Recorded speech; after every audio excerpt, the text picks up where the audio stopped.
But sometimes you might see Anduin plucked from the array of heroes available if you're looking at a specific pick comp.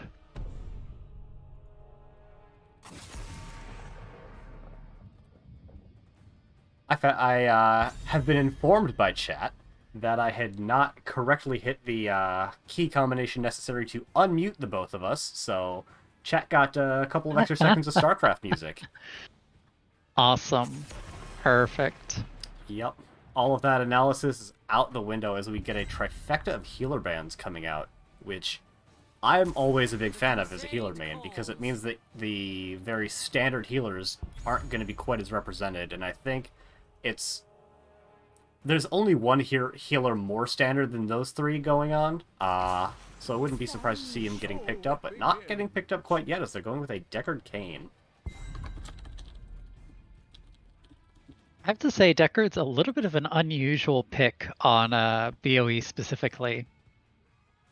He kind of favors team fights where he's got enough time to set up. He can kind of lay down the field of battle how he wants. And unfortunately, with the objective, it does have a halftime mechanic where it's going to go to a different part of the field, which can just undo all that setup you've done. Yes, but given that the objective phased locations are shown pretty well in advance, he can get set up pretty decently, as long as the team really commits to it. Mm-hmm.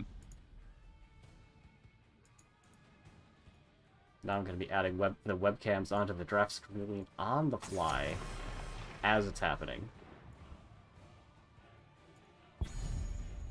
So Diablo ban coming out for round 3. Kind of interesting given that they already have the mechanics set up to counter a Diablo. They've got Joe, Tychus, Malfurion. That's a pretty potent combo into a Diablo's dive. Reckoning is at hand. I stand ready. I'm actually a really big fan of Tyrael recently, though. He's a very defensive tank in most compositions, so I think that's why you tend not to see him quite as often.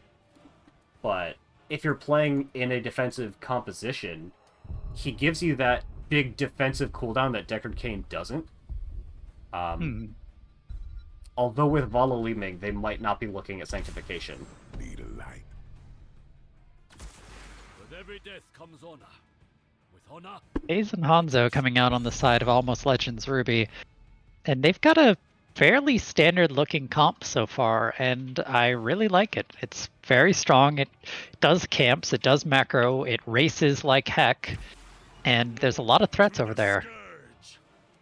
Arthas, I'm pretty sure, is a Zul'jin Distillery special. He's like the only team that I've cast that runs Arthas somewhat regularly. He'll be in the off lane, but it's a bit of a strange comp. I think it's definitely going to be a defensive comp coming out from Zul'jin, with the offensive capability of, like you said, racing like heck. Whereas Almost Legends Ruby, I think, have a much more standard composition.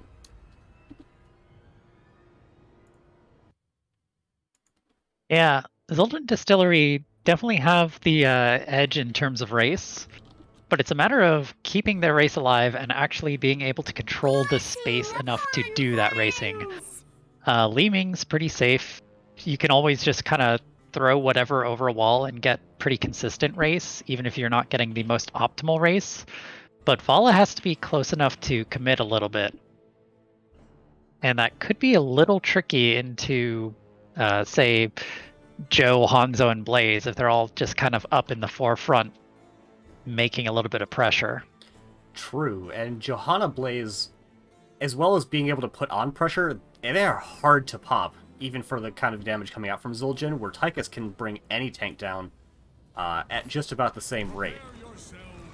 Alrighty, spawning on the left-hand side in the blue trunks for the first time tonight, they are Almost Legends Ruby, with Wiggity playing the Malfurion, Krogden playing the Johanna, King, thank you for the easy name, on Tychus, Chicken Meow on the Hanzo, and in top lane we've got Conflicted on Blaze.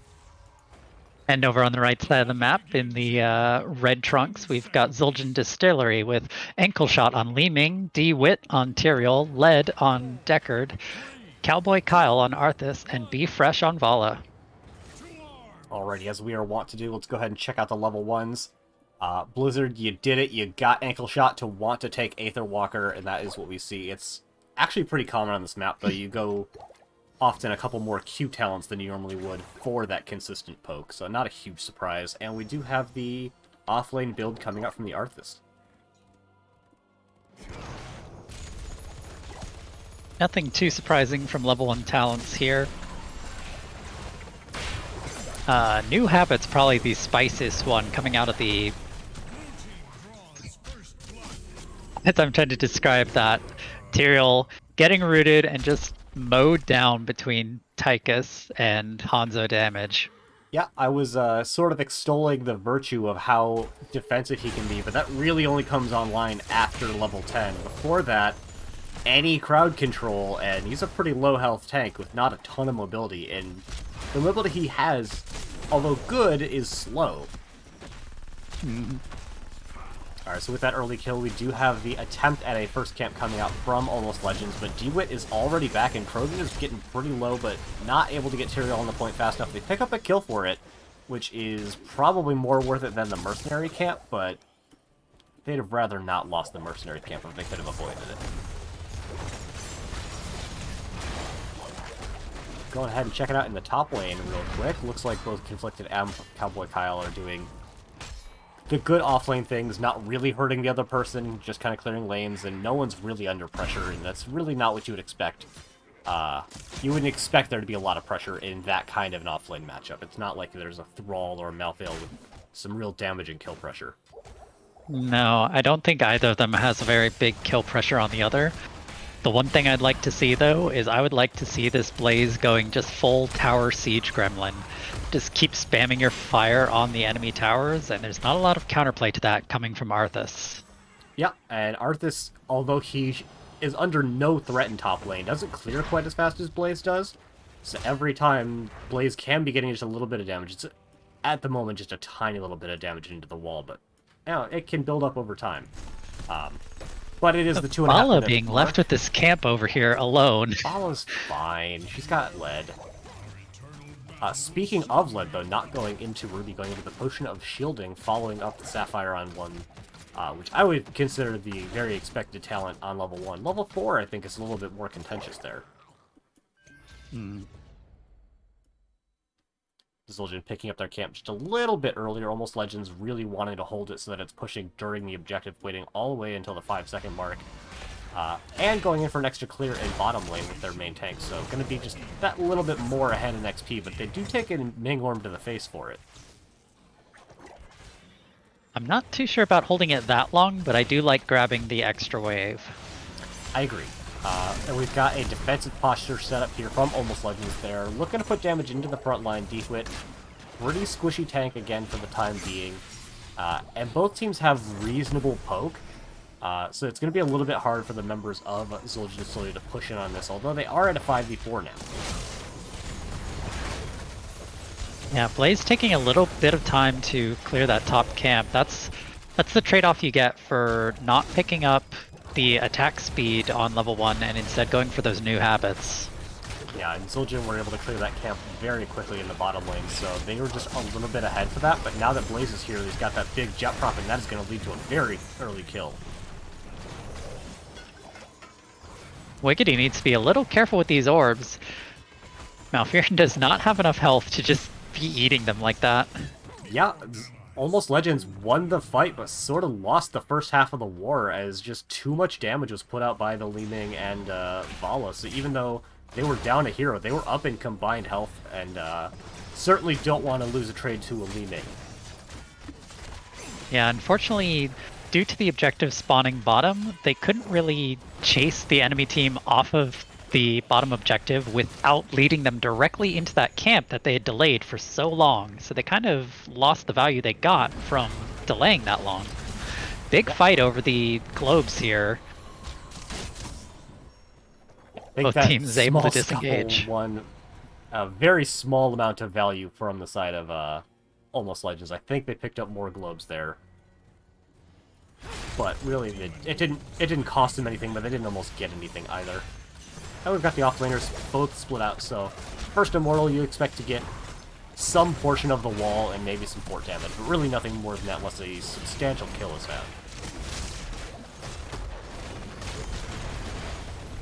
Oh, is that Master Assassin? It is Master Assassin. I don't play a lot of Tychus, but I don't feel like I typically see that talent chosen. I think it's pretty solid if you're planning on going into the Odin. It's a little dicey into a Tyrael and Arthas frontline, I feel like. Usually you might be looking for the bigger they are just to bring them down that much quicker and allow your team to kind of finish them off. But they do have Hanzo, so maybe Hanzo's going to be the a little bit more giant killer focus this game. Yeah, we do have both teams that were postured around that top camp. We have, despite losing the objective, about a half a level lead in favor of Almost Legends. They're just going to... I love what they're doing here every time they find Dewit with CC. They just put a little bit of damage into him, and then he Eldruin's out, but that's just damage that Led is going to have to deal with. And Deckard Cain, not especially known for his healing throughput and his mana conservation, especially in the early game. So it looks like he's going to have to tap relatively early. Probably won't lead to much, but it's those small edges that teams try to take that can really sometimes just snowball a game if they're able to find something with that advantage. Little pull there, not able to connect the root. Be Fresh, about half health.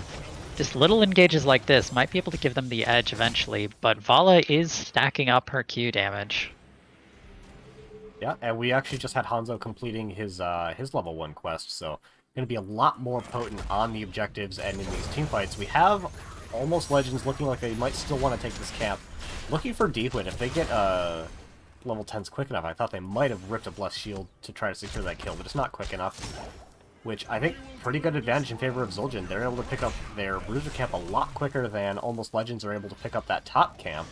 They've got conflicted on the other Bruiser camp, which is going to give, in the defensive positions, a really strong priority to Zul'jin for racing. Yeah, once again, having your Blaze trying to play this like camp control game without having the like big camp murdering talents can make it a little dicey. Alright, we do have the Sanctification. We got the Cindergosa, which I find really interesting. I'd love to see how they end up using that for good value. And otherwise, I think pretty standard heroics across the board on both sides. Ooh, Dewit getting caught out a little bit, but he is going to be able to get out. But again, that's just a little bit of extra damage that he took that didn't get them any value.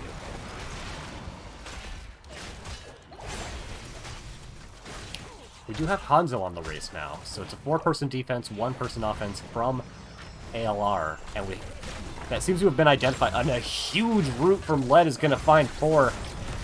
They don't find a lot of follow-up from it, though. And the hard engage is actually going to find him a lot of trouble. His Blessed Shield from the counter engage is going to find 2, count them, 3 kills. And that should be objective going in favor of Almost Legends. Unless Ankle Shot is able to pop off here, almost getting King. But Dewit is looking like he's going to get taken out for the attempt. Almost Legends Ruby need to get as much value as they can right now in this brief window of respawns. Respawns are still pretty quick. They've lost their top fort during that whole kerfuffle due to a camp that was never responded to. Yeah, and they still have to send someone back. It should still be Almost Legends getting the objective, although Zul'jin are up pretty quick. They've got 1 on the defense, but oh man, Vala Leeming too strong. That's going to be second objective going in favor of Zul'jin. That is the downside of sending Joe to try and solo defend into a team that has very little auto attack in their race. Vala's just looking to fire off 2 Qs in a row. Li Ming's just looking to fire off all of her spells in a row. And Joe can't really do anything other than just eat that damage to the face in order to protect her Immortal. And here we see the Cindergosa coming out. Is going to find a little bit of a slow. Big Hanzo arrow is going to find a couple. Blessed Shield is used, but not getting enough lockdown to secure a kill quite yet. And that is going to be the full disengage from Zul'jin. Stay a while and listen, not able to pick up anyone. If it had been used a little bit earlier while they were still in range of the Immortal, I think it would have actually got a lot more value. And they've got the Big root coming out, Sleep going down, DeWitt getting picked, but Joe just gets clipped by the Immortal and goes down. Yeah, that was a really good scroll of Identify coming out from Led. Was able to help secure that Joe kill. Joe able to eat a lot of CC with that trade of hers, but when it's off cooldown, she is just as vulnerable as the next tank. So maintaining that very important cooldown is a very important thing as a Johanna player. Ooh, speaking of noticing talents, we've actually got, which one was that? Cube Mastery, instead of the Kanai's Cube, which is how he's able to put out so many of these Scrolls of Sealing. Definitely an interesting talent, but I don't hate it here. I don't either, because they are the team that is not looking to make an engagement happen. They've got Sanctification, they've got Stay While Listen, they've got all the poke in the world. Arrow going out on Arthas top, but Cowboy Kyle is beefy enough to just kind of walk away from this. Yeah, and it's getting to the point where Zul'jin Distillery can't safely soak bot lane anyway. So they're just going to 5-man top lane with that camp push and put some pressure out onto the keep wall while everyone scuffles over this top camp. This is a really dangerous camp to try and fight over. Big Sleep coming out, catches the Malfury, and Cowboy Kyle on the back line. Not leading to any kills yet, though. Conflicted is going to have the bunkers up. We do have Ancient Blessings coming out. Krogan is pretty low, but so are the members of Zul'jin Distillery. Camp is picked up by Almost Legends. DeWitt sacrifices himself, but finds a Blaze in recompense. Actually, King is going to get caught out of position and taken out as well. So a very nice 1-for-2 camp going over in favor of Almost Legends, but this is the second time that they've won a camp but lost a hero, and I don't think it's working out for them. Especially not since every time they take one of these trades and they come away with a trade, they've left a camp just in the other lane, just murdering their structures there. Yeah, so not clearing the camps that Zul'jin have been putting them farther behind than they are getting ahead with the camps that they're securing. Zul'jin is doing a much better job of taking the time to clear these camps before a teamfight happens. So, it, in large part, is why they still have all of their buildings. Ooh, looks like we're going to have a big invade coming up from Almost Legends, starting with a Blessed Shield, going into a Hanzo Arrow, but the Sanct is going to stop any further engage in another massive Stay While. Is going to find bunker goes down. Wiggity not getting in the bunker, choosing to just keep moving. Tranquility comes out, keeps the team alive. Conflicted, though, pops out of the bunker on the wrong side of an enemy team and will go down. And that should be the full disengage coming out from the members of Almost Legends. King looking to see what he can do, but outnumbered is very risky. Although, there's very few heroics on either side, so it's not even like they can make a huge play happen. But they're going to find Arthas. But Joe goes down now. And this is the problem, is now they've got a camp with Kata on their top wall. The objective is now about to spawn in that top lane as well. And they're down a tank for a while. Yeah, trading 1-for-1 there I don't think actually favors them. They want to have more alive, even if it means their opponents having more alive for this very healthy Immo defense. At least Johanna will have Blessed Shield when they come up. They're down level 16 at the moment, so they really need to just poke and play passively, but DeWitt does not want that to getting happen. In there and follow with the follow-up. Huge damage coming out from DeWitt, really well done. He was getting caught out a lot in the early game, now he's the one catching other people out with that Elduin. Stay While finds 2. Oh no. Very healthy still, Wiggity. And they find another kill onto Malfurion. A bunker comes out at the end, but it is too little, too late. This first game is going over to Zul'jin Distillery. A very impressive showing, I must say. Yeah, that was very clean play of the macro. I was skeptical, and they have shown me why this is their plan.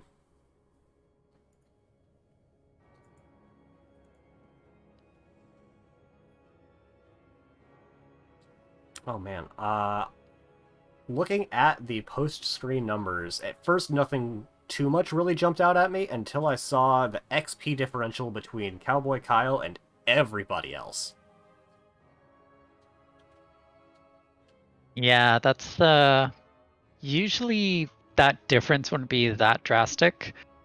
However, there was a lot of just so kind of falling into the void to those camps that were just unattended to.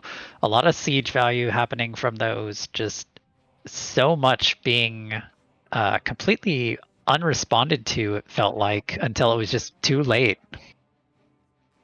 Yeah, it looked like Almost Legends were trying to make a team fight happen and just let the camp push, but then they weren't super convincingly winning those team fights, and they let a camp push the whole time, so kind of taking a gamble and lost in that situation.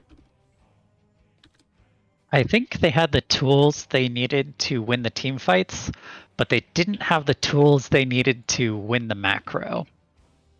And they were playing into a team that had very strong zone control and very strong disengage potential. And when you're playing into that, you have to not lose yourself chasing them. Because if you chase them and overcommit, and they've got something on the map that's just going to put stress on your structures while you're chasing, then that's a lot of value that you're losing out and giving to the enemy team. Absolutely. Oh man, I just moved Discord, and now OBS can't find you. Awesome. Haven't heard yet if they're going to opt for first hero pick or first map pick going into game number 2. I'd have to imagine it'd be first hero pick again,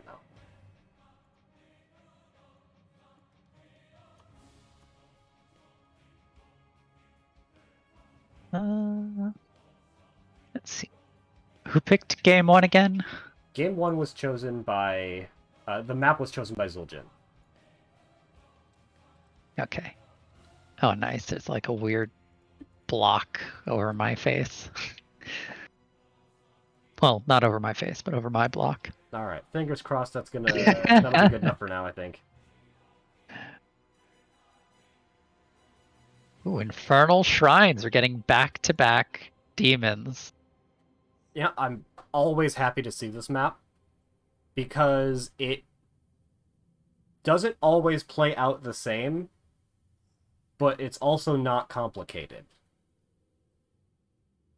Like, you still get the variety in what flavor of Punisher you're going to get, as well as where they're going to spawn, so it's got more mix-ups than Volskaya, but also you kind of still know what you're going to get, and the Punisher doesn't just win the game for you like some other objectives. Yeah. I really enjoy maps that are as dynamic as Infernal Shrines, because depending on what spawns, your best move might be just to ignore that objective and get value somewhere else. Absolutely. I've done a lot of coaching for teams on Infernal Shrines and BOE, and I've broken it down into like 2 camps. If you have good siege, you don't need the objective. If you have terrible siege, you need that objective. Absolutely. It's why you tend to see, in a composition with less than amazing macro, you tend to see hard engage style tanks, so you can really follow up on the Punisher jump and make a kill happen. Because if your team doesn't kill buildings, kill minions especially well, you need to kill heroes so you have the time to do that. Mm-hmm. On the other hand, if you have like a Wrath Sonya, you just go push another lane because you can push better than the objective ever could anyway. And knowing when to not do the objective and what else you should be doing is one of the things that can really make or break a team's performance on this map. Yeah.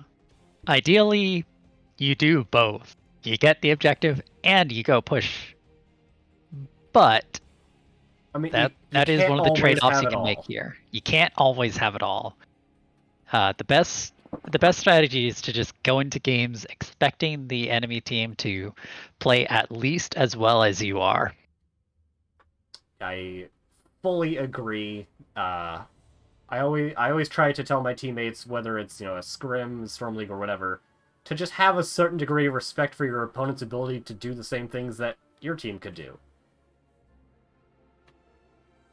So when I see people taking things like the Scroll Identify quest on Deckard Cain, which you should never complete if you have any amount of respect for your opponents, you just think that they're bad, and you have no respect for your opponents.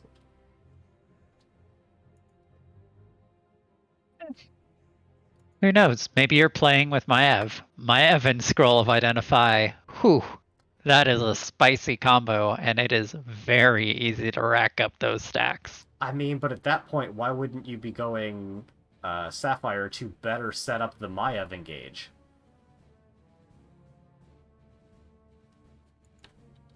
Who can say? I mean, better there are players definitely than I, maps that's where for you're sure. going to force an enemy team into a choke, and it can be a late counter pick as well. That's true.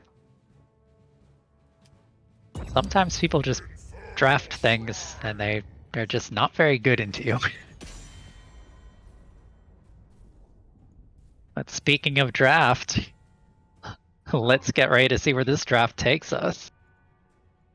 Yeah, we are on Infernal Shrines, as previously mentioned. Gonna go ahead and readjust Discord because I changed scenes. Oh my goodness. Oh yeah. I've never claimed to be a professional caster in any way, much less a professional streamer, so getting it done good enough on the fly is in fact good enough for me.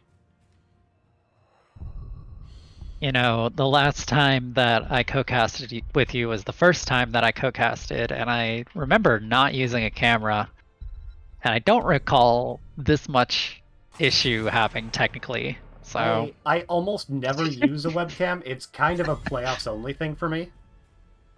ah, And yeah, I'm just it's very out getting of practice. spicy.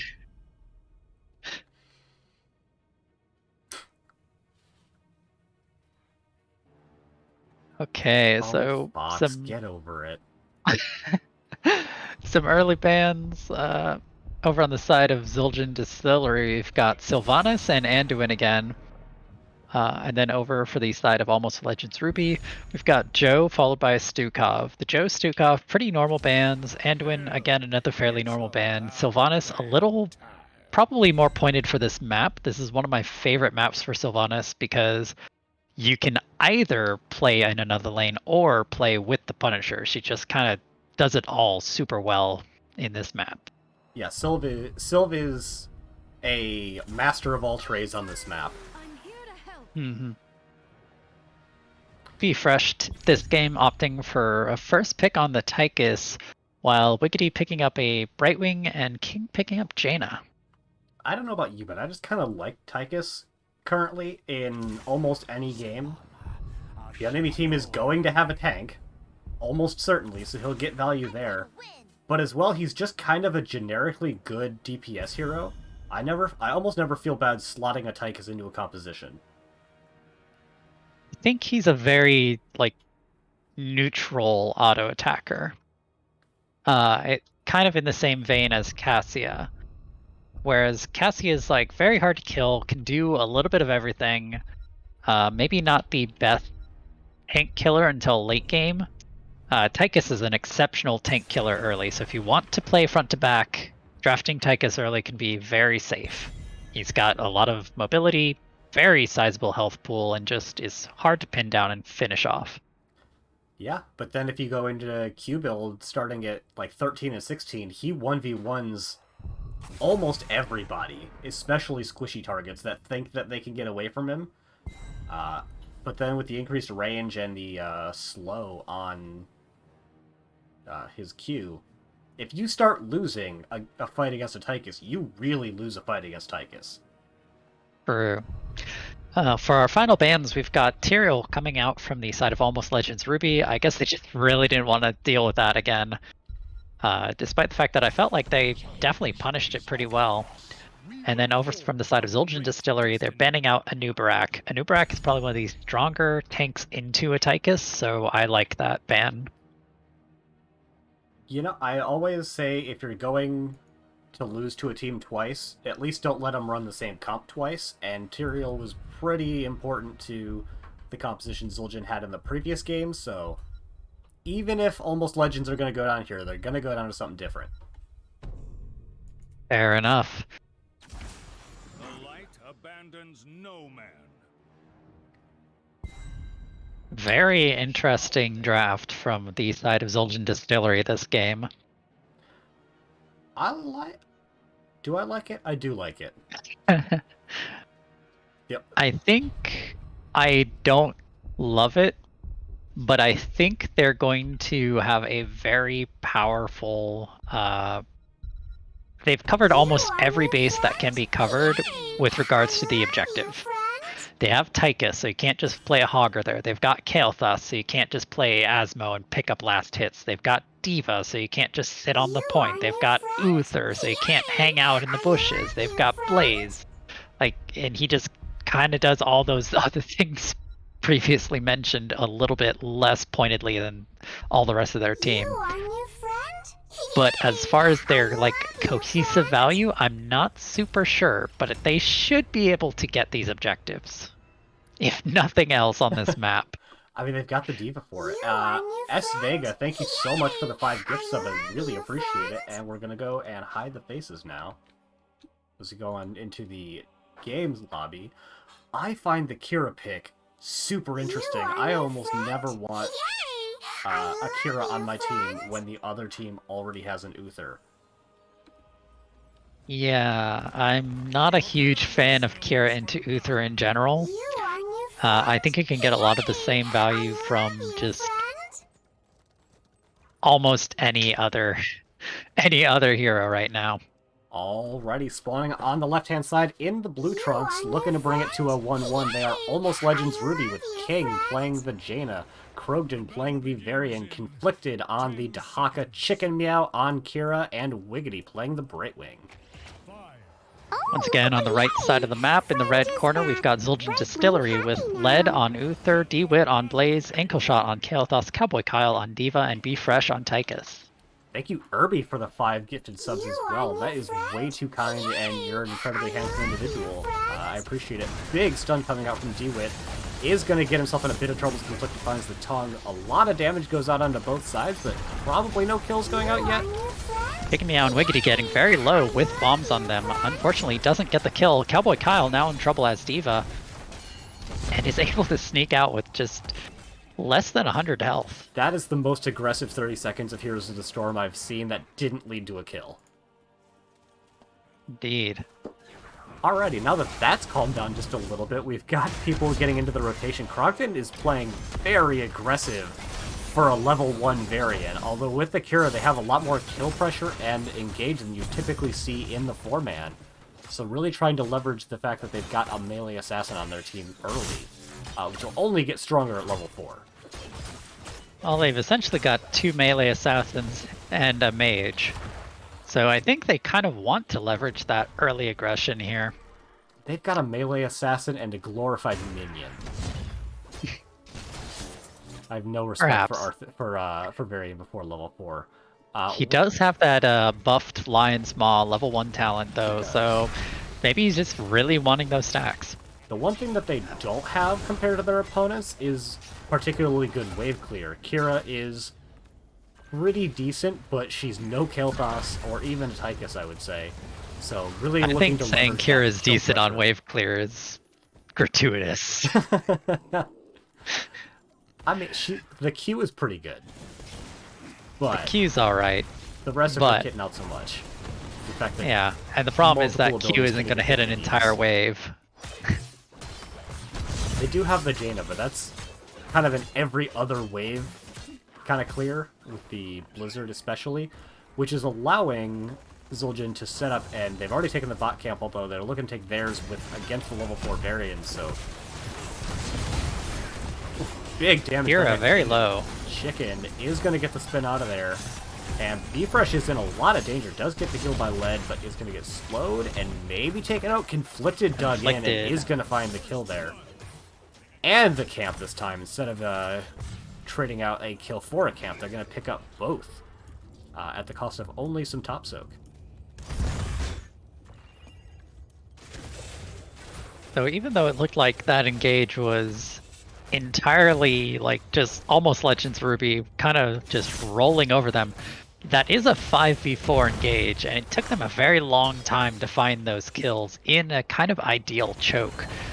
And late game, those chokes are going to be much more dangerous for them as Kael'thas gets more and more tricks up his sleeve. True. I will bring up a counterpoint. iwth started out with a very large jet prop, so they didn't really find the engagement that they would have been looking for. Speaking of, another stun coming out from iwth. Tongue goes out on Uther. Uther going down here. Uther never dies. He just ascends to true healer form, as he's going to put the heals into iwth, who's going to find that kill into Jaina and some damage into Wiggity, making this into a 4 versus 4. However, they don't have a healer available, which is going to make things a little bit rough for the members of Zul'jin, but iwth has not gotten the memo. He is all in on these jet props. I think the more dangerous part is they're about to lose at this objective. I don't think they can really contest this with only 2 left. Yeah, there's really no way that Zul'jin should be able to force them out without Almost Legends being able to poke this out. So the fact that they've stayed this long, I think, is probably a mistake, as a missed jet prop is going to almost certainly spell doom for iwth here. Yeah, Led getting does very manage to late sneak heal. out. However, Ankle Shot's trying to kill this Punisher all alone.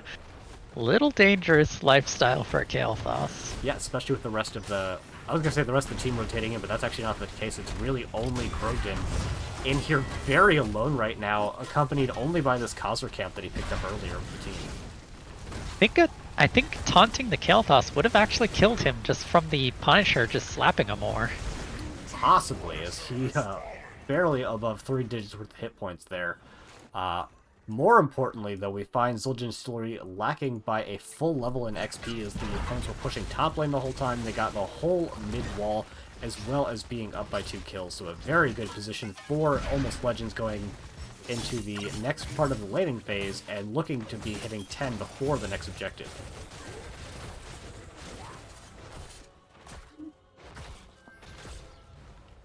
Remember when I said, if nothing else, they should win these objectives? I do remember that. Yeah, this is the unfortunate side of that, if nothing else happens. True. However, they are down a heroic as it is. I think after level 10, things become a lot more even, if not Zul'jin favored.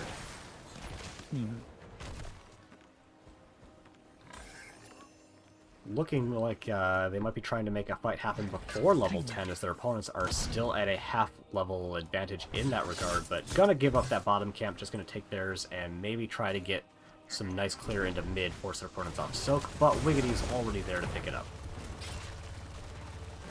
Feels like Almost Legends Ruby has learned from their first match. They're really prioritizing these camps, and it's getting them a lot of value here.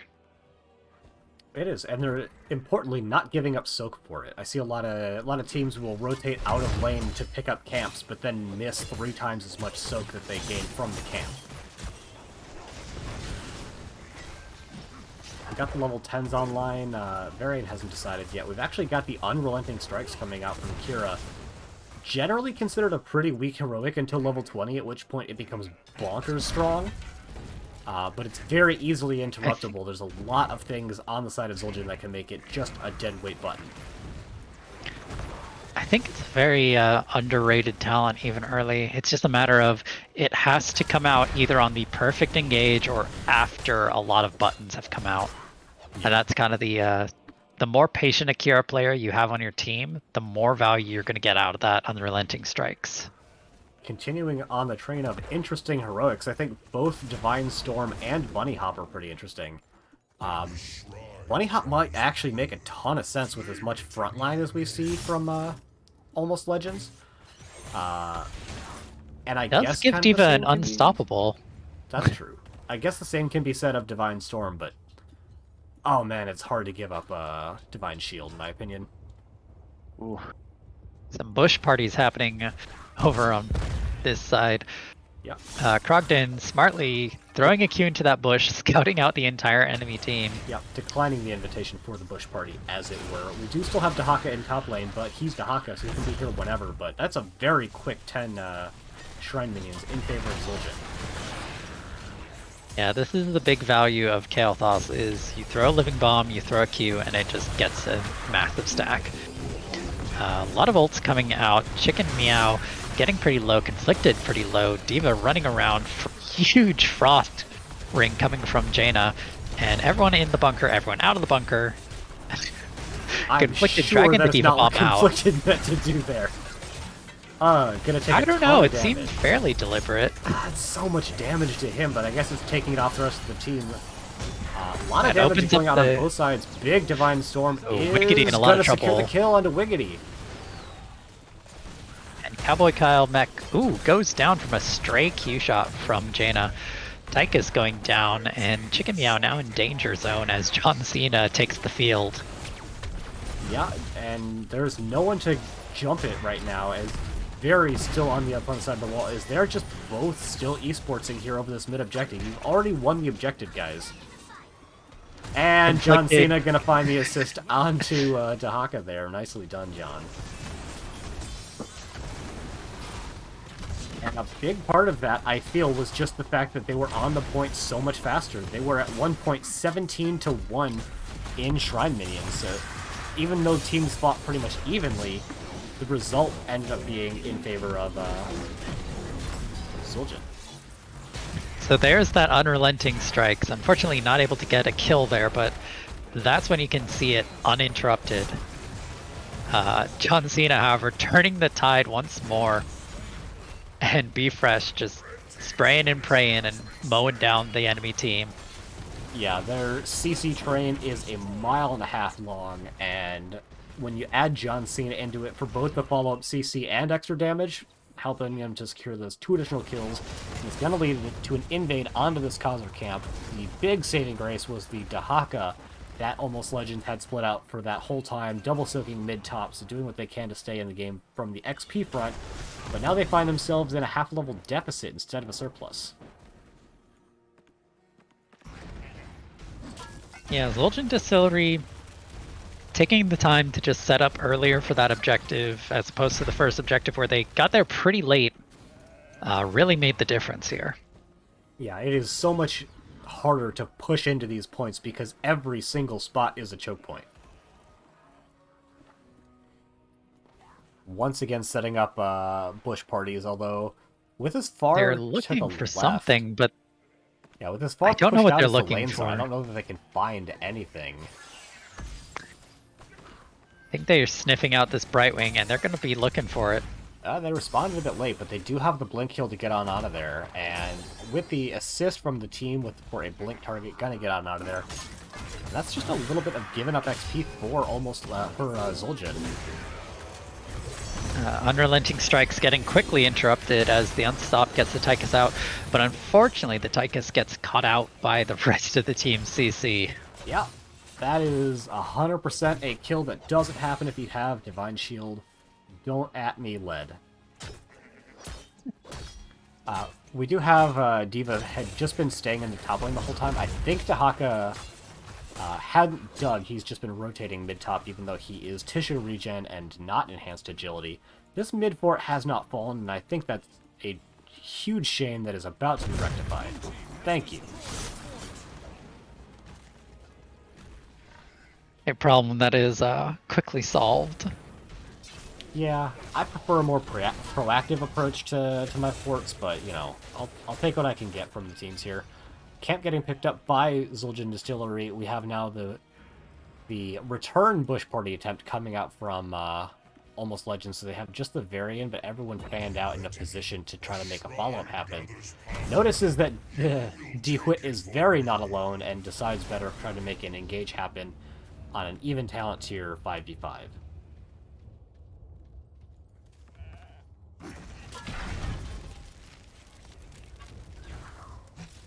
We do have the Haka split once again, this time into the bottom lane. I'd like to see him dig up a little bit faster than previously so that they can take a fight at a more even point in the objective, unless they can find ankle shot. That might make it completely unnecessary. Oh my god, the unrelenting strikes was going to be huge until it wasn't, but Kel'Thas is still going to go down here. Just caught out. That Ring of Frost was massive.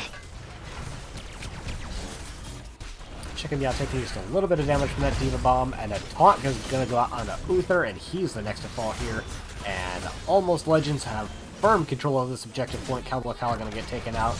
Halfway, anyhow. And taunt will be up in time. Don't even need it. Finding a clean 3 for nothing. And we have Conflicted splitting out, and I love to see it. Jaina split out into the top lane. Yeah, get people out into every lane.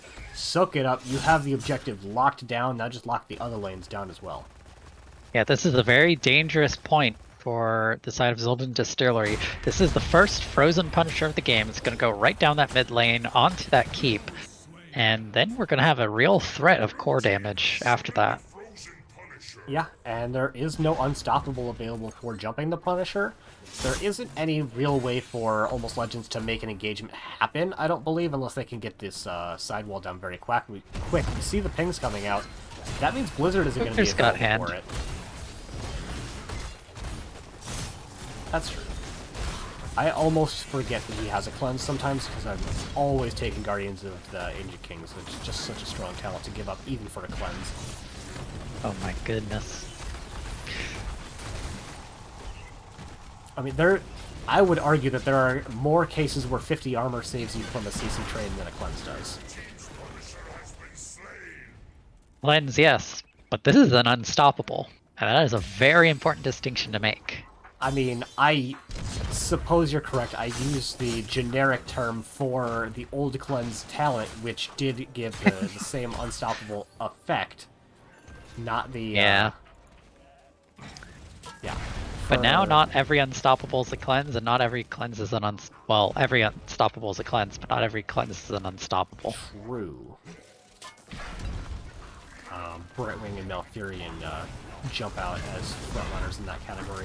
Kept getting picked up by the members of Almost Legends in bot lane, gonna get cleared out just as quickly by Zoltan Distillery. But another rotation into the Bruiser camp, just painting the whole map blue right now. Though I gotta say, the map is pretty surprisingly even. There is a big level lead, but I think probably Zul'jin have level 20 before the next objective, so I don't really know what Almost Legends are going to be able to do with their window of opportunity. All they need to do is just kind of make space and slow down these rotations as they keep picking up waves. So they picked up a wave top, now they need to pick up that wave mid, and that's 20 right there. Yeah, but I don't see a world where Zul'jin gives a fight to Almost Legends, so they could maybe push down top fort, maybe push down bottom fort, but they certainly shouldn't be able to get a team fight out of Zul'jin Distillery before they themselves have level 20. Well, now there's a camp on the map. Okay. Oh, you I give think that all right day. now, yeah, they can invade it though, and actually start setting up some additional pressure, and I want to see them flex their level 20 strength right now. Get pressure up on the other side of the map, away from the objective, and then they can come back down and respawn before the enemy team has 20. Right now they're just kind of letting the enemy team catch up. They're really fishing to find something here, and they haven't found it quite yet. We see Krogden taking all the flank routes, but not finding an engagement that he's happy with quite yet, and it's getting dangerously close for Zul'jin to have their own level 20s. Yeah, this bot lane, not super favorable for them to engage with the heroes that they have right now. Yeah, it's hard to engage with the composition style that Almost Legends have under a fort. And they did basic forts do basic attacks, so Varian's parry will work for soaking those shots. We do have them looking at this camp now, but 20s are picked up by their opponents, so I don't really see this as being super likely, although it hasn't been identified. This is scary.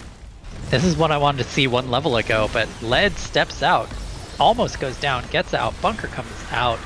Kira's spinning in the back line. She doesn't have her ult back yet. Oh my god, that's a We've good got bunny hop. Neck going down. That is stop and pop. That is infinite bunny hop. I find that talent such a disappointment. Not that it isn't good, but because the cooldown doesn't tick while it's active. And I really feel like it should. That's a valid critique. We do have the objective point set up very well in favor of Almost Legends. G-Quit goes in there, brings Akira straight into their backline. Oh no! That is not what you want to see for a Zul'jin Distillery fan, and that is 3 very quick kills for Almost Legends, a guaranteed, at this point, objective, and pretty much whatever else they want on the map right now.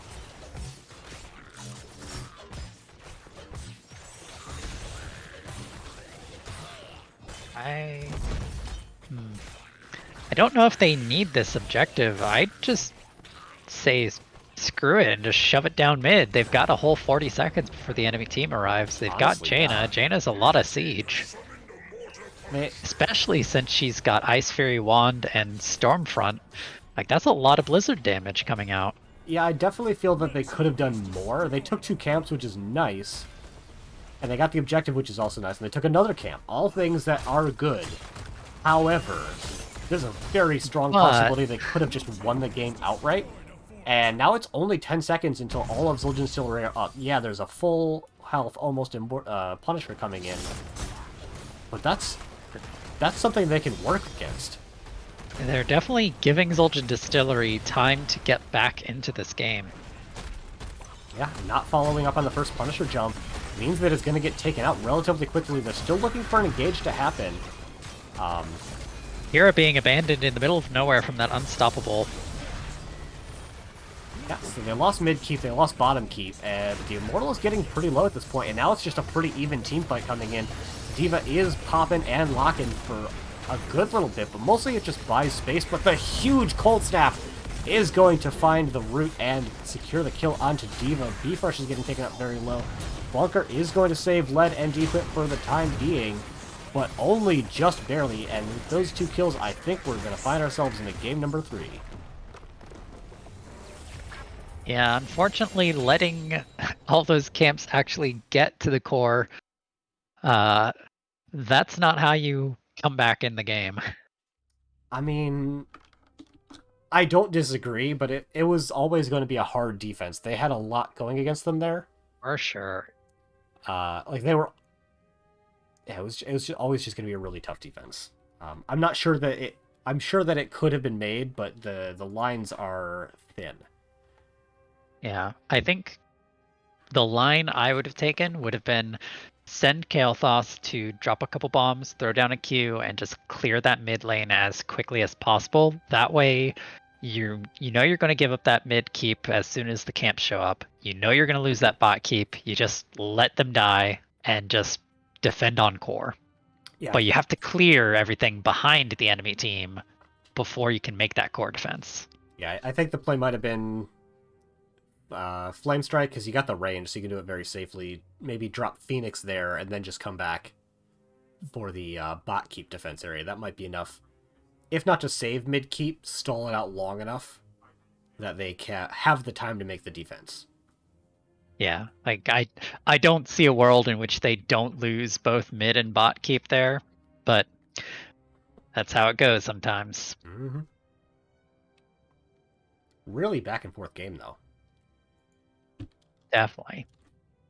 Probably the biggest swing I saw was that huge play on the bottom objective where Kira was brought into the middle of the enemy team, and Conflicted immediately reacted to that and just said, okay, this is it. This is my isolation. Hit the entire enemy team with a level 20 isolation, and I can only imagine that Zul'jin Distillery's comms were just chaos at that point.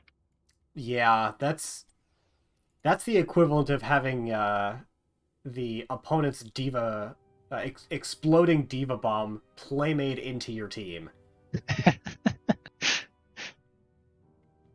You hate to see it, but it makes for such good content. It does make for good content, you're not wrong.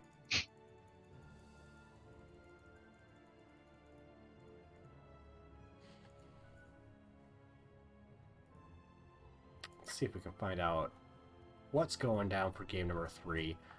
If you're just joining us, what have you been doing this whole evening? There's playoff matches going on. But if for some reason you missed the first 2 games and the intro information, Almost Legends Ruby, as the higher seed, opted for first hero pick. Zol Distillery getting map pick by default. They banned out Towers of Doom and Sky Temple. Almost Legends banning out Tomb of the Spider Queen and Braxis Holdout. Game number 1 was picked. Map number 1, rather, was picked and won by Zildjian Distillery. Map number 2 was picked by Zildjian Distillery and won by Almost Legends Ruby. And we have yet to hear any information about what's going down for map number 3. Last but not least, if you're just joining us and you don't know who the heck are these strangers casting tonight, over here on my left, manning the whole shebang, I've got Actor. And over here on the right, in the dark void, is myself, JacquelineHyde. There's also a very real possibility that both of those directions were wrong, because I may have flipped your webcam at some point when trying to do the resizing. Because you definitely pointed out in the direction that I am. No! Okay, I know how to fix this. Oh no. Hang on. I can fix everything. I don't know if By just my straight fix up will... leaving this screen. I love it. Nope. This is how we fix everything. Cat tax. Oh my god, you're so right. This is Patrick. He's come to watch the show. I don't know He's a very why, patient cat. but I love... and he's just going limp in my arms. I love animals with people names. So a cat named Patrick is just chef's kiss to me. Yeah, he's a very good boy. And he's very confused as to why I've just picked him up off the middle of the floor while he was napping. I have Titan in the room with me. I can't exactly pick him up because he's about an 85-pound dog. So... if everyone is super lucky, he won't make an appearance on the stream, because most of his appearances are exceptionally loud. And mean that I have to stop talking. Yeah, he doesn't like people outside the house, or dogs, or things that he think might be dogs, which include but are not limited to car keys. God, he's so cute. He's adorable. He's a big boy. I have confirmation that Zildjian Distillery are opting for first pick. Still waiting for Almost Legends Ruby to decide what map they want to pick. Based off of what we've seen so far in the series, do you have any inkling as to maybe what they would want to take? I'm not entirely sure. It's been kind of a weird read tonight. From game 1, you might think that Zildjian Distillery really wants to play macro. But from game 2, you might think, wow, they really want to like team fight for some reason, or just play objectives and nothing else. Which they kind of did in game 1, but they did it in a way that was a little less all in on the objective. True. Just going straight popularity, I'd have to go Dragonshire is probably the next most likely. Because once you get the big number one is there it is. Obviously shrines. And then you have Shire. Tomb Towers, D-Shire, BOE as the next big 4 after Infernal Shrines. And then there's a pretty significant drop off for maps 6+.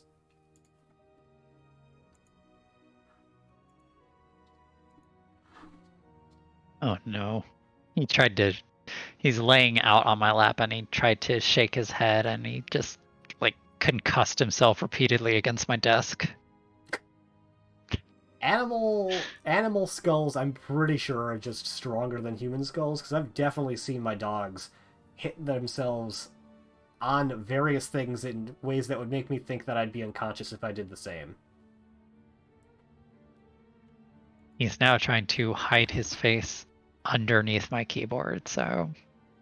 I mean, luckily you don't need it. As sleepy cats are wont to do, apparently. I thought sleepy cats wanted to be atop the keyboard.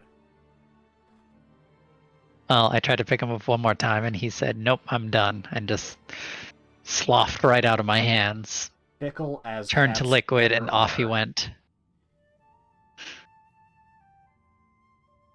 I'm convinced that cattails are a separate organism.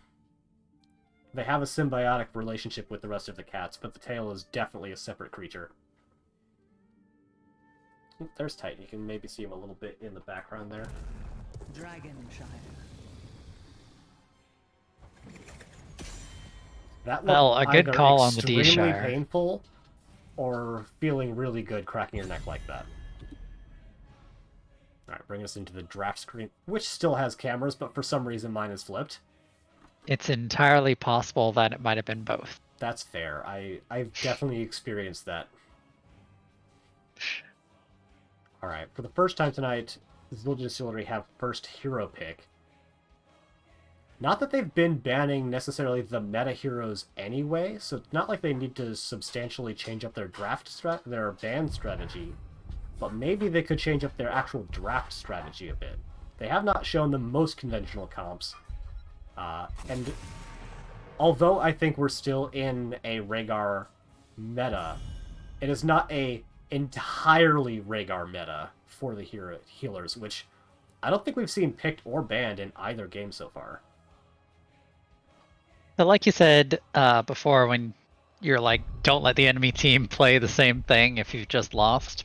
That first ban going out on Jaina, I think the Jaina was kind of huge last game. I think I just lost track of how many people got hit by Ring of Frost. So taking that off the board right away is kind of a big power swing. Yeah. Plus, I think she's just generally pretty dang good on this map. It is a map that requires a lot of clear in places, obviously of mid and bot lanes, but as well very frequently contested camps, as well as the safer bruiser camps, which are harder to take but put a lot of pressure into the oh-so-important off lane on this map. And Jaina is good in all of those situations, so getting her out of here I think is very valuable. And then following that ban, Brightwing being banned by Zildjian Distillery, they really struggled to kind of find picks on Wiggity. So I think that's another smart option to remove. It's true. Brightwing is easily the most mobile of the healers. And we've got a first pick Anduin, and not just an Anduin, the decorated Terran General Anduin. You mean definitely not Anduin? I still haven't settled on whether I'm more irritated or more amused at the HOTS developers for putting a Terran human skin in the game. Well, I mean, It's funny. Mengska's son is basically just, or what's the name, Arcturus? Yeah, No. Arcturus is the father, and his son is Valyrian. And Yeah, he does definitely look Valyrian like Anduin. is. He really does. Valyrian is definitely not just space Anduin. Valyrian, I think, and I'm a few good years out of Warcraft, but I still feel like Valyrian is a We will forge a little bit great stronger of a destiny. personality than Anduin. I've always thought of him as a little bit of a pushover, although that might just be because of how many times he got captured in Warcraft lore.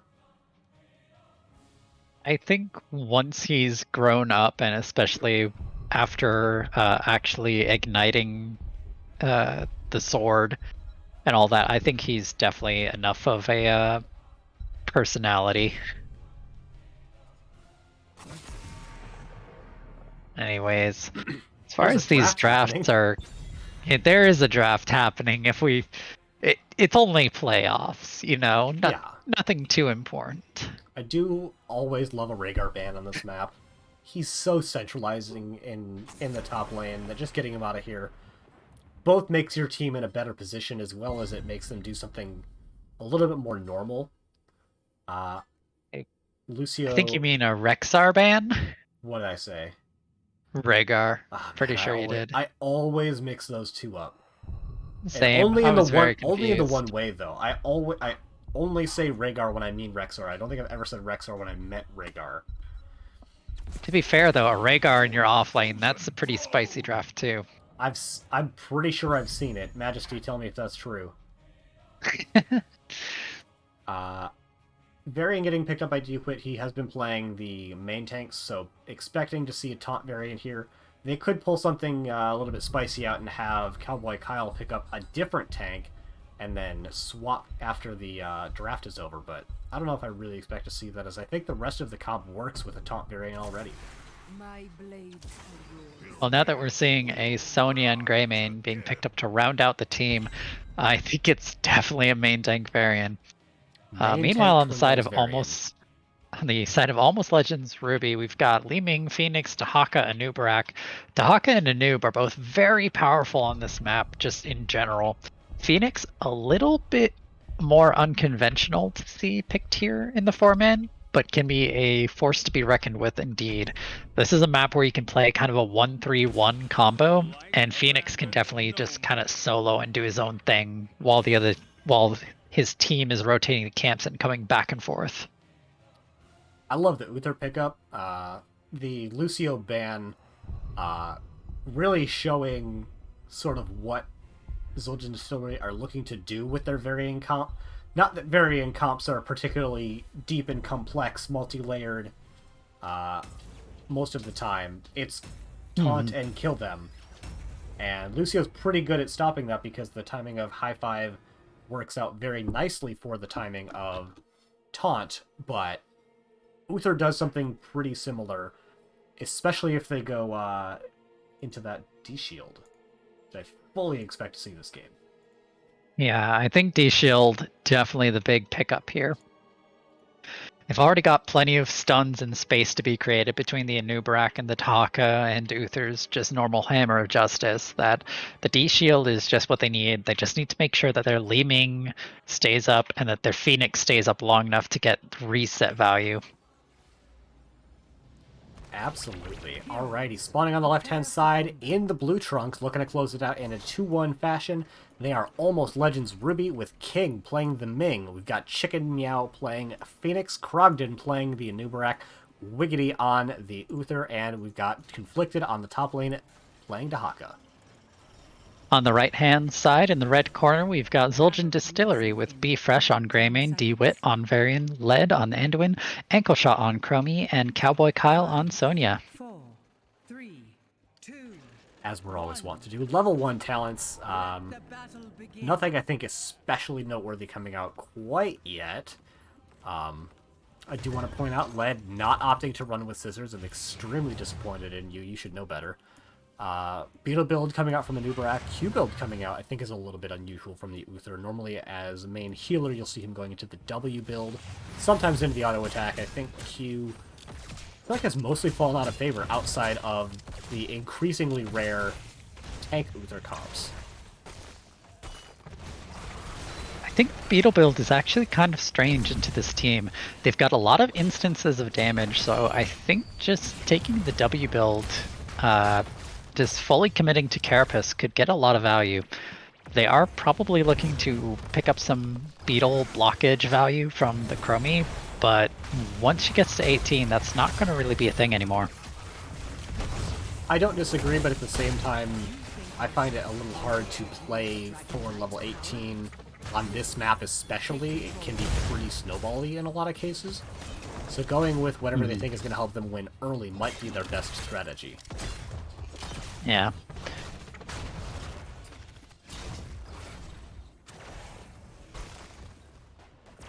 So we've got pressure being mounting in the bottom lane from Almost Legends. Their opponent's not actually responding to this. Instead, they're looking to take both of their camps at the same time.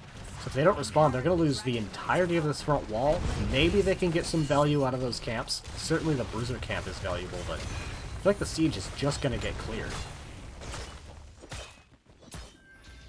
I agree. The siege camp not really in a huge position of power here that now that it's lost their entire bottom wall. That Bruiser camp, very valuable right now though. It's a camp that's very hard for Dahaka to clear this early. This is too early for Dahaka to do much more than just magic damage. He doesn't have that talent for Essence equating into attack damage. iwth getting a quick little engage onto the Anub, getting stunned in return though. and both teams going to kind of walk away here and reset. Yeah, doing a good job putting out some good damage, but a lot of that went into the Phoenix, who is going to recover that with shields if he's able to survive this engagement from Bfresh, which he is. Really good attempt though coming out from Zul'jin, and is going to allow them to take bottom point, which means they're going to have both channel points available. I don't know if they can afford to rotate someone out quite yet, though. Good time stop there, but unfortunately kind of miffed the rest of their engage. Yeah, it definitely seemed like Ankle Shot was the only one really expecting that time trap to come out. They still got some good damage out of it because he's most of their damage, but weren't able to translate that into a kill. And this is one of the hard things to do on this map, is just consistently soak mid lane. We have Krogden rotating up to get it on the gate, and Zul'jin kind of ran past it, but we have Bfresh rotating all the way into top lane. Cowboy Kyle just used Spear, so no extra CC is going to come out, but it will let them get control of top point, so they don't have to worry about their opponents getting a channel.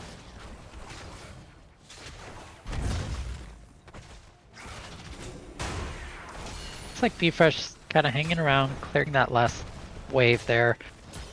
I almost would have wanted them to put a little bit more pressure there, but they are picking up pressure.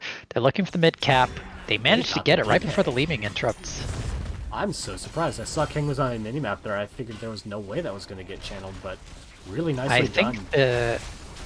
I think they were trying to last second it and just fired off their magic missile just a second too late. While that is unfortunate, it's also an extremely a very weak DK so far, shall we say. Yeah. Mm-hmm. It's going to let them get a little bit of soak in bot lane that their opponents didn't get. About 2 minions worth. Plus 1 tower. That's the damage they got, in essence.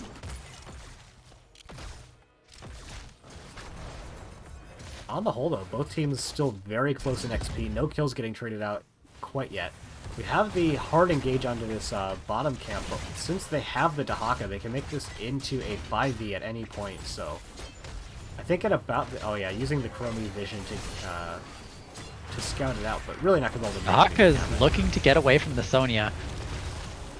Cowboy Kyle chasing him down a little bit, putting a lot of value there, like preventing that Dahaka from actually digging. Yeah, I think saving Spear as often as possible to get the interrupt on dig can be very valuable, because it can sort of bait almost Legends into taking a team fight they wouldn't want to. And now Almost Legends is invading this camp.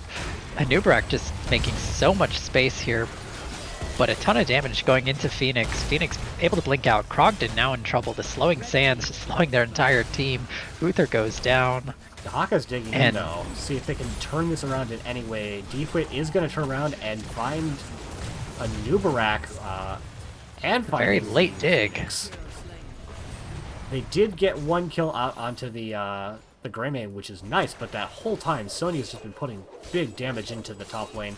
Got halfway through that fort already, and that is going to be level 10s quite a bit earlier for Zul'jin.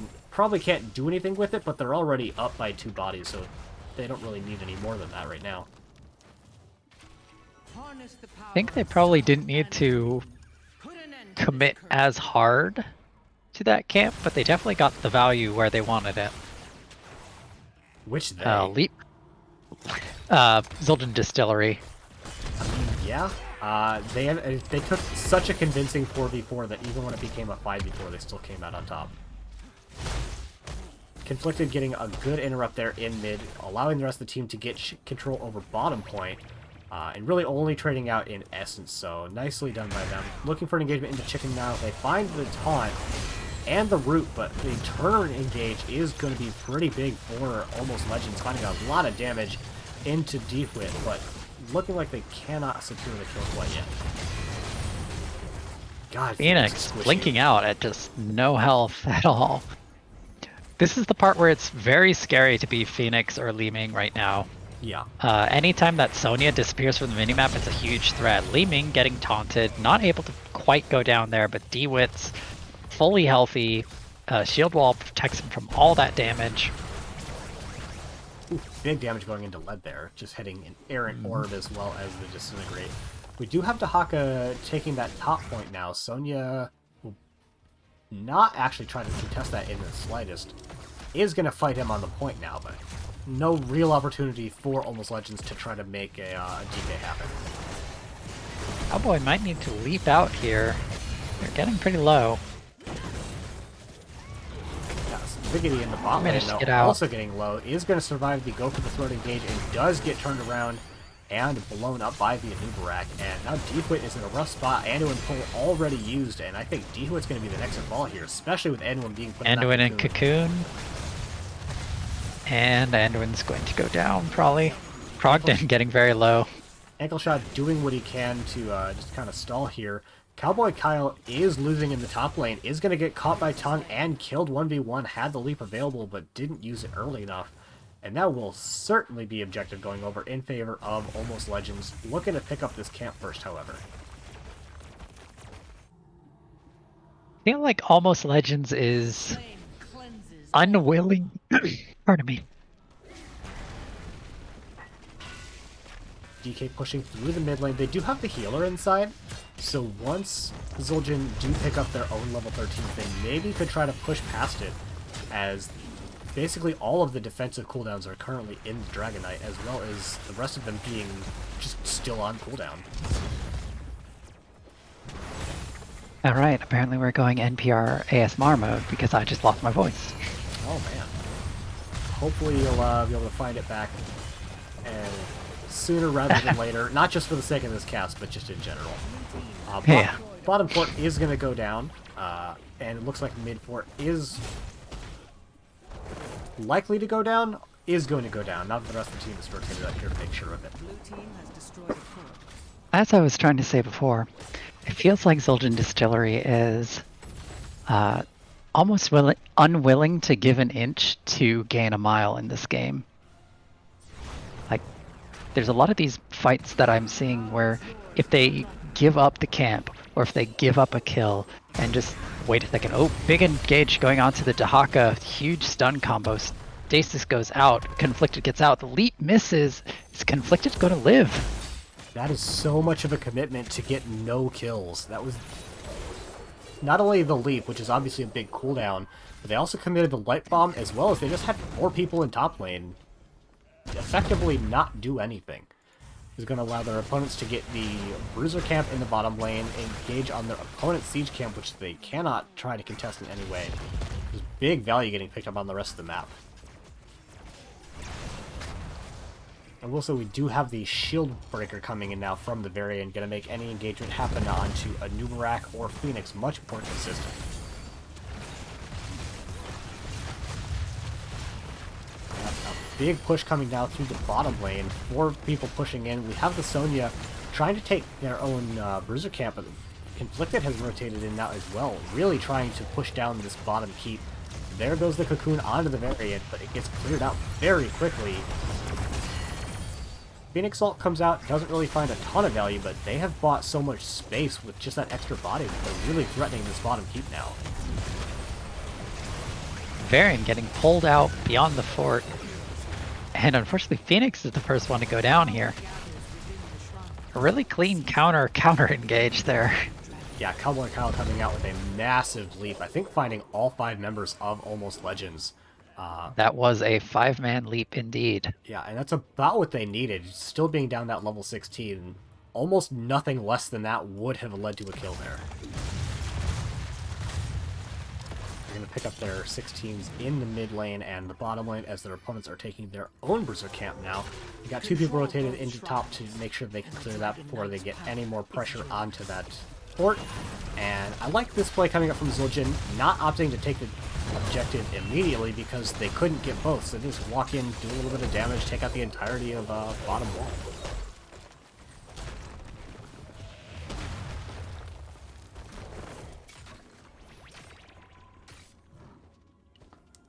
Go radio silent for a little bit as I get a drink of water so that my own throat doesn't go out. Yeah, sorry. Nah, it's absolutely fine. Just in the middle of talking and then just felt something twing. That big time speaking stop. of Phoenix engaging on a getting low. Phoenix, Great deal. Greymane shield, in the though. cocoon. I think this still has to favor Zul'jin Almost as long as they're Legends, able yeah. to disengage here. They have way more buttons available left. Only really Relief, and now the Light Bomb used for the shield, and that is going to be a 1-for-1, actually, trading out a tank and a bruiser. Dewit and Ankle Shot are both getting very low, but as soon as Taunt is up again, I think they have what it takes to blow up another target, if they overextend. That is the if. But it does look like Almost Legends will be much more willing to take what they can and then just leave. Very true. It definitely feels a couple of times like Zul'jin very much fighting to the bitter end in any engagement that happens. Dewit is going to get caught out and blown up there, not able to get saved by Anduin. Beefresh in a bit of a rough spot, but he's got the extra move speed to get him on out of there, and that is going to be another objective going over in favor of Almost Legends as the members of Zul'jin Distillery have to back out to top lane to clear out that Bruiser camp. Big pressure mounting in the mid lane, pressure mounting in the bot lane from that catapult as well, which is going to threaten that bottom keep. So I like this call to push mid. Bottom keep likely falls in any case, so keeping anyone from rotating by putting all the pressure into mid means they likely end up getting 2 keeps here. DK's falling too fast. I don't know if they can really try to make a play for game here unless they find a kill. But 2 keeps is a lot of value to try to come back from if you're an XGD fan. Indeed. Krogden in a little bit of trouble here. Very good cocoon on the very end. Gives him the space he needs to get out. Purification Salvo coming out doing some damage. Not a ton of it, though. I don't know if I agree with Bahamut about a lot of things, but the overall efficacy of Phoenix's ults I think we agree on pretty strongly. I don't know that they're getting too much value out of the back end of this Dragon Knight. I think you just want to go hit some structures somewhere, anywhere, while the team is on the map. I would have liked Dewit to rip the taunt there. Like, yeah, there's a cleanse, but make him use it.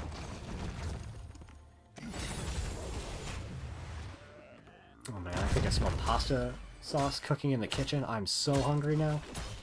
8 o'clock and I have not eaten in like 5 hours. What kind of pasta is it? I don't know if it's even real. It could just be my brain making things up, but it smells like some kind of a red sauce. Level 20s are picked up now for the members of Almost Legends. Gosh, team names are starting to evaporate out of my brain. We have the Underking coming out, as well as Talash's Elements, Bulwark, something that Phoenix has, and the Contagion. Raider King is a very interesting talent. It's gotten a very good buff a couple of patches ago, but it's still, I think it's still, Rewind is usually the favored talent.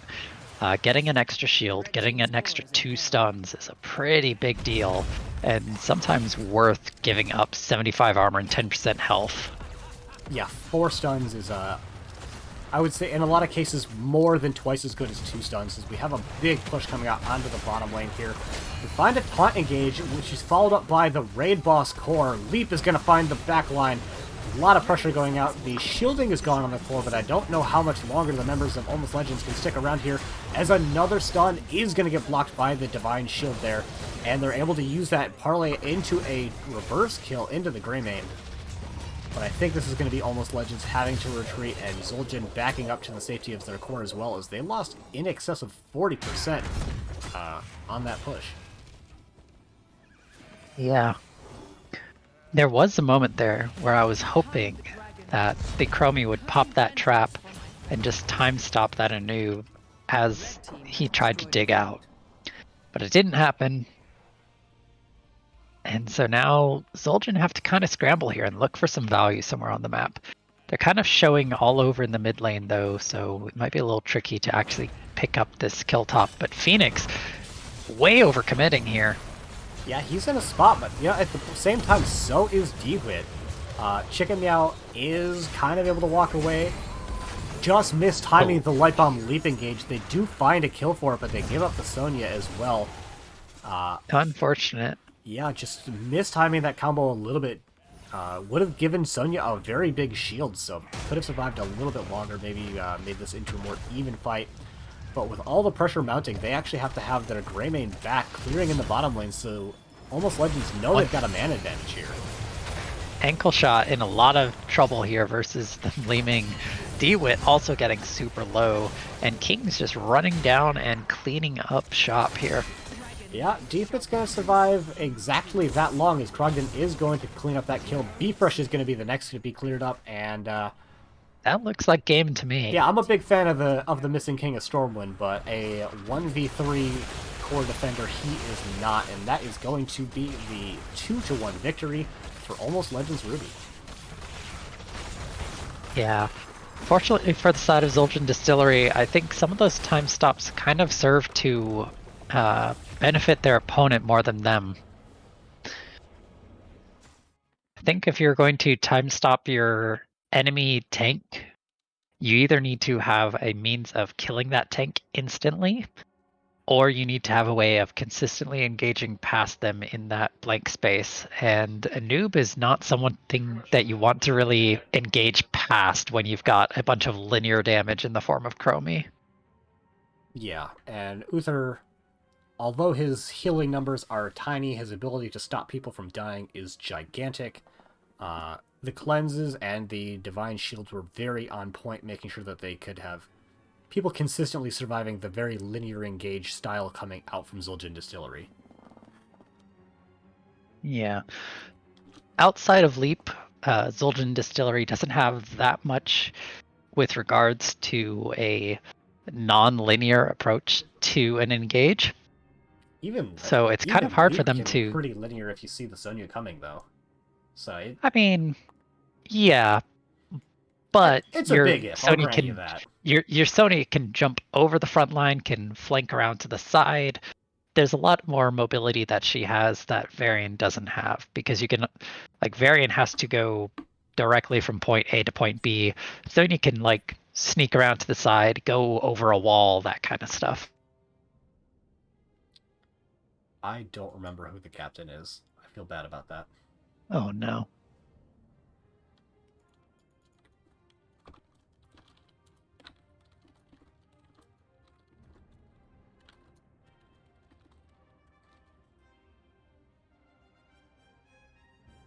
See if we can set up an interview with either a captain or somebody from Almost Legends. I'm gonna hop into lobby 2 so that we can have them just join and we have to drag them in. Okay.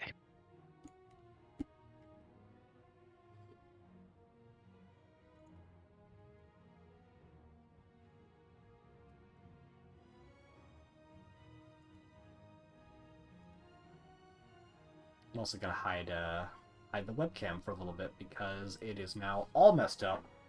Now that we've got a third person and a fourth person joining us in the lobby. Welcome, King and Chicken Meow, and congratulations on your 2-1 victory. Thank you so much. So, I picked up this game like 8 minutes before it was supposed to play, so I didn't have time to do the usual scouting information and stuff that I would want to do for a playoff match, so let us know, how did your regular season match go against Zul'jin Distillery? Can't remember. Do you remember, King? Yeah, they beat us 2-1. Well, we did have a sub in. I remember that, but it was close. Like, yeah, they definitely caught us off guard with a couple of their strategies. So it was kind of good. It's like a rematch. So we're pretty happy to rematch them and come out with the win. Yeah, it's definitely, I would say, preferable to be in the position of losing the regular season and winning in the playoffs than the alternative. For sure. They did put a scare into us, though, with the first game. Definitely didn't go as we were expecting. How were you expecting it to go? Expecting to win. This is the battlefield of eternity. Yeah, remembering the draft, were you expecting the Tyrael to come out? I was a bit surprised by that. Yeah, they picked Tyrael in the regular season on that map, I'm pretty sure, so we were expecting it. Is it something that you were prepared to face on that map? Yeah, I mean, to the extent that you can be prepared to face Tyrael. You play hundreds of games of Storm League, and you think you have an idea of how to play this game competitively, and then people start pulling out Tyrael when you get into these tournament games. That's true. There's only so much preparation you can do for that.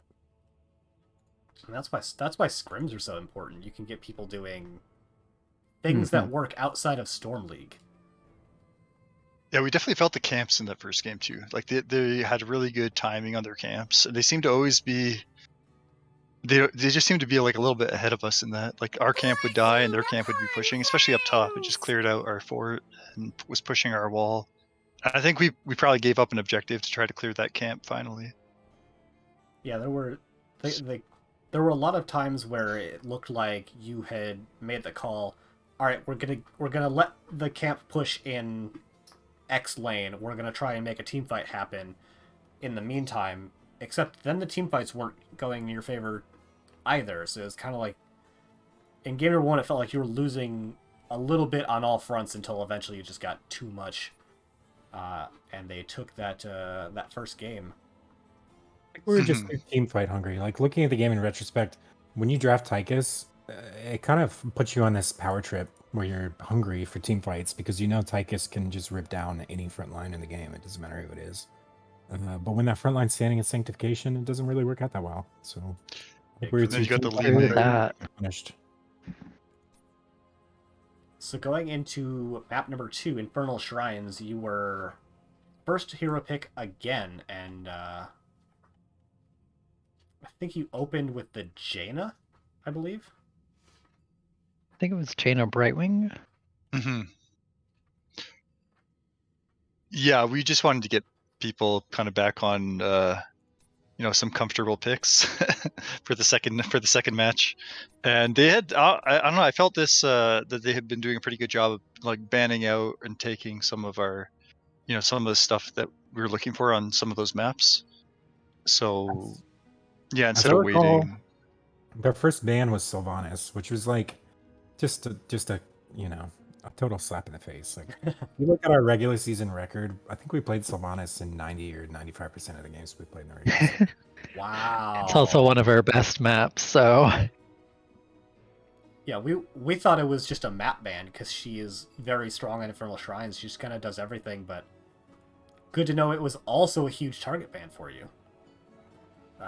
Well scouted, XGD. But yeah, tell me if you would please about the Kira pick. I was quite surprised at that one. We locked in a Varian for our tank pick, and we just wanted something that could really effectively follow up on a taunt that also had synergy with the rest of our picks. So it ended up being Kira. That's kind of a pocket pick for us, and I think it worked out really well. There was one moment in particular that I remember where I landed a revolving sweep on a Blaze, and he used a jet propulsion to back out of us. But it was right after we got the level 16 talent where revolving sweep reactivation affects an area. So by retreating into his team, he actually let me get behind them and push them into our team where they get hit with Blizzard and Silence, and it was a really pivotal moment in the game. I would say it was in a lot of ways pretty even until that happened, and then they just really never recovered after that. yeah, I want to say that was the level 20 fight over bottom objective because I remember Dahaka Had Contagion. immediately snapped an isolation into the enemy team, and it hit at least 3 people. I want to say it probably hit 4 or 5. Like it was just an obscene combo between Kira and Dahaka that happened. Yeah, it definitely worked out. It's just I'm almost always a little bit surprised to see a melee assassin, especially if it's not exactly Zeratul, and usually on Towers of Doom. But it's always refreshing and cool to see, especially when it goes on to then win the game. Like there's a certain novelty for seeing heroes you don't see very often, but it's way cooler when the hero you don't see very often wins the game and is instrumental in it. So, as a spectator, I appreciated it. Well, as we move forward to the playoffs, I hope we can do stuff like that more often and make some entertaining games to the audience. All right, you heard it here first. The 3-6 match that's going to be playing later this week. Scouting. So after winning game number 2, you had map pick for the final game. Why Dragonshire, if you don't mind my asking, and without giving too much away for your next series? From my perspective, it was because I was in the bathroom and I couldn't tell my team not to pick Dragonshire. You can probably give a better insight into what happened while I was gone. I Awesome. don't know. We talked about it a little bit, and I think we just decided, pulled the trigger on it. Out of what was left, seemed to be like something everybody, except for Chicken, who was in the bathroom, decided to agree on. It So is I don't think we had some grand It's not like we had scouted them and thought they weren't good at it or something like that. We just kind of we knew one of them likes Rexar. We were kind of thinking about that at first, but then we ended up banning him anyways. So. Yeah, I will say, of the remaining maps, it is by far the most popular in NGS, at least. Because the other maps you had remaining were like Alterac Pass, Cursed Hollow, and Volskaya, which are Right, yeah. like really unpopular maps by comparison. But this time, it really felt like that the problem that you had in game 1, being overly aggressive, you not only fixed, but it seemed like you put it into DeWitt's brain, because he was hard engaged all the time, and for the most part, outside of exactly you, Chicken Meow, the whole team was like, yes, come engage into us. As Phoenix, probably not so much. He's a very squishy hero, but you had a very strong comp for absorbing a linear engage, and that's kind of all they had was a linear engage. Phoenix was an accident too. Like, I was just covering him. Oh my gosh. Okay, what went right with Game 3's draft? Like, what happened? I was hovering him, kind of on the condition under which they didn't pick Varian or Diablo. I was planning on picking Phoenix, and then nobody else locked, and the timer went out. So the game decided to pick Phoenix for me on round 1 of the draft. But everybody pivoted really well, and it ended up working out, especially with the last pick, Uther, which is really unconventional for us to let the healer go into the last round of draft. Typically, we have priority healers we want to get really early on in draft, and the last pick, Uther, actually worked out really, really well for us. It, I think it's a testament to how much the 5 of us play together, how much we practice together. And just being able to adapt to those situations.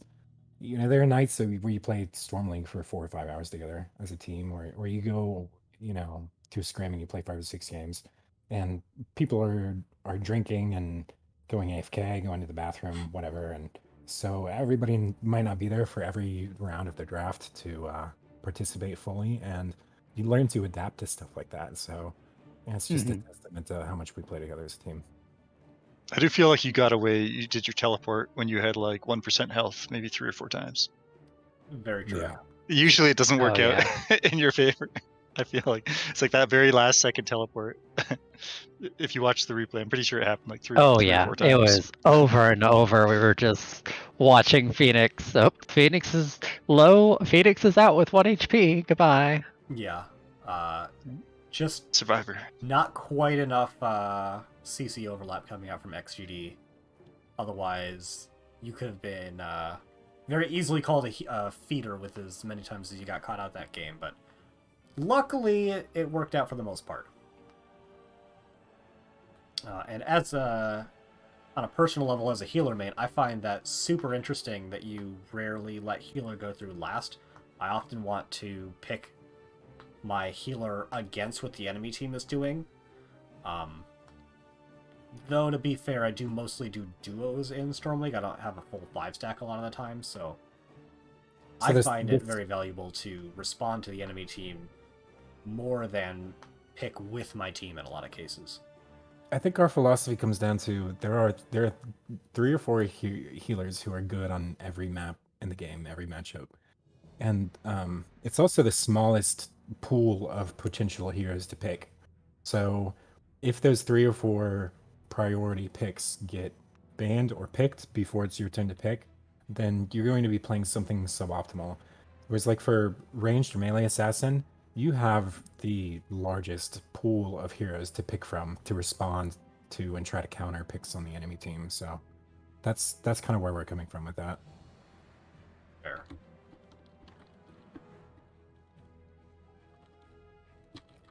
All right. I think that is about it for questions that I have. Jackie, do you have anything? I don't think I have any, especially considering that my voice gave out in the middle of game 3. That is fair. And But before you all go back and watch the VOD, I apologize. I fixed the sound issues after a little bit, so don't worry about it when I'm immediately muted. excellent. So we're All gonna right, give man. it. up and testing it. We're gonna give it on back to you guys for any shoutouts that you want to give. Yeah, I guess both the teams. Honestly, this is a really fun series. You guys picking up the cast at the last second.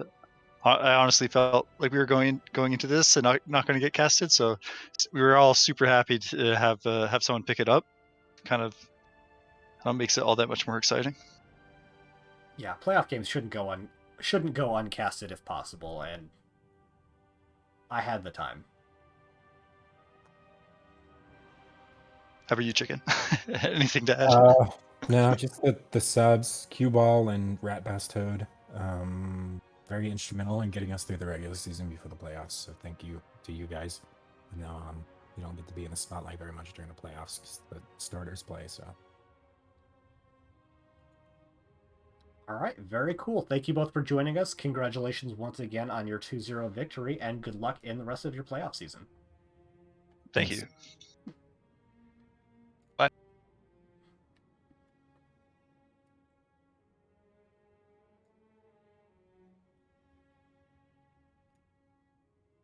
All right. Welcome back, Jackie, and thank you once again for coming with me for this extremely last-minute cast. Yep. Thank you for having me. I've once again acquired my cat Patrick, who is now just mauling my leg. So that's exciting. As cats are wont to do, they are vicious murder machines, and never forget that. Mm-hmm. Alrighty. Do you have so where can people find you when you're not casting with me once every 2 years? Folks can find me over at twitch.tv/Jacqueline_Hyde. I play a bunch of HOTS. I co-cast on a bunch of different channels lately. And I do play a lot of roguelikes in my off time. So come check it out. Ooh, are you a fan of Enter the Gungeon? Enter the Gungeon is not one of my favorite ones. Something mechanically just didn't really fit with me. I really enjoy the design of the game, but I'm just absolute trash at it, and it's one of the few roguelikes that I am just objectively bad at. It is the only one I've played consistently besides Hades. Yeah, I full cleared Hades. I haven't gotten a like 40 heat run on Hades, but I do have like Platinum God in Binding of Isaac, so that should go and tell you how much roguelikes I play and how hard I go. So to by comparison, I have not beaten Enter the Gungeon a single time. There's just something with that game that does not jive for me. Yeah, the real Platinum God, that's an investment. Oh yeah. Oh yeah. Alrighty, it is one last cat tax since apparently the camera's on. big fan. All right, got the raid picked out. We're gonna go over to Coffee with Syl, who is casting a Division D West match. I've already forgotten the teams, but gonna get that raid started, and just as soon as it's ready to go, we're gonna get on out of here. Thank you for joining me once again, Jackie. Really appreciate it. Thanks for And having me. thank you everyone for coming by. Thank you to Irby and Svega for the combined 10 gift subs. You're both way too kind. And I will see you around at some later point for another playoff cast, I'm sure. Bye! Bye.